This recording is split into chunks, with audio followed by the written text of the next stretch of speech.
Solve করবে। দেখো বলা আছে যে রোহানের পকেটে এত টাকা আছে, সেখান থেকে সে এত টাকা খরচ করে ফেলেছে, তাহলে রোহানের কাছে আর কত টাকা বাকি রইল। দেখে অনেকটা এক্স ওয়াই সূত্রের মতো মনে হলেও সূত্রের কিন্তু এখানে কোনো দরকার নেই। সিম্পলভাবে কীভাবে করবে তোমরা, জাস্ট বিয়োগ করে দাও।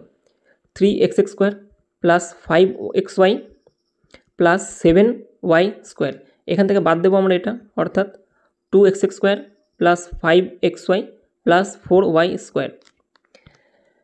এবার যদি ব্র্যাকেটের বাইরে আমরা আনতে যাই তাহলে হবে 3x² plus 5xy plus 7y স্কোয়ারের মতো পড়ে থাকলো, মাইনাস, এই মাইনাস দিয়ে ভিতরের সব গুণ হয়ে কী হবে, সাইন চেঞ্জ হয়ে যাবে।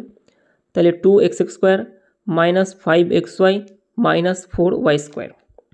এবার এখান থেকে দেখো এটা আর এটা কাটাকাটি চলে গেল, 3টে x² থেকে 2টো x² চলে গেলে একটা x² পড়ে থাকে, আর প্লাস 7টা y স্কোয়ারের থেকে 4টে y স্কোয়ার চলে গেলে প্লাস 3y স্কোয়ার পড়ে থাকবে। তাহলে এটাই হয়ে গেল আমাদের অ্যান্সার, অর্থাৎ অপশান ডি হয়ে যাবে আমাদের রাইট অ্যান্সার। তো এটা যদি তোমরা বুঝে থাকো তাহলে এটার অ্যান্সার অবশ্যই কমেন্ট বক্সে জানাও।